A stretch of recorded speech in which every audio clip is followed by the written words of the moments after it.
La principale raison d'être vacciné si vous êtes quelqu'un qui est en bonne santé, c'est l'altruisme, c'est-à-dire vous vacciner pour protéger les patients, mais également vos collègues et également votre propre entourage. Ce qui prouve que la vaccination contre la grippe permet de limiter le fait que les personnes vaccinées sont porteurs du virus et ou sont malades par ce virus. Raisonnablement et clairement, les vaccins ne sont pas dangereux.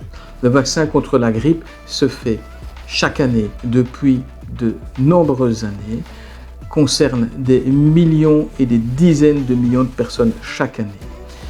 Il n'y a pas de lien avec des effets secondaires significatifs. On peut, comme pour tout vaccin, avoir des effets secondaires simples que l'on connaît tous, mais rappelons qu'on vous injecte juste un petit morceau de virus qui n'est pas vivant. Un syndrome grippal, comme son nom l'indique, est un ensemble de symptômes qui évoquent la grippe, mais sans certitude. La seule façon d'avoir la certitude, c'est de faire un test PCR qu'on ne fera pas en routine pour quelqu'un qui est en bonne santé.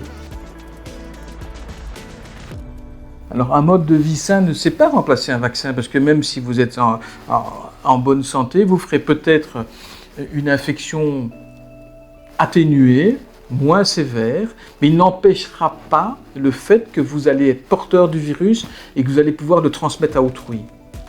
Et c'est d'autant plus faussement rassurant que si vous êtes en bonne santé, vous ferez une forme atténuée au niveau des symptômes, mais vous allez pouvoir quand même le transmettre à autrui, les patients, vos collègues, votre propre entourage. J'ai été vacciné, j'ai quand même fait la grippe. Comment est-ce possible ? La réalité, c'est que vous avez probablement fait un syndrome grippal, mais rien ne prouve que c'est lié au virus de la grippe. De nombreux virus en période hivernale vont donner un tableau grippal qui est similaire à la grippe. On pense au virus Coxsackie. Maintenant, nous avons le Covid. On connaît aussi le RSV, par exemple. Rien ne ressemble plus à la grippe qu'une infection liée à un autre virus hivernal. Et par conséquent, dire « j'ai fait la grippe », on n'en a pas la certitude. Il faut se méfier de donner ce terme trop facilement. Il vaut mieux dire « j'ai fait un syndrome grippal », mais on n'a pas la certitude que c'est lié à la grippe. La seule certitude, c'est que la vaccination va diminuer le risque de faire une grippe plus ou moins symptomatique. Et si vous faites une grippe qui est peu symptomatique, vous risquez de la transmettre d'autant plus à autrui, notamment en allant travailler.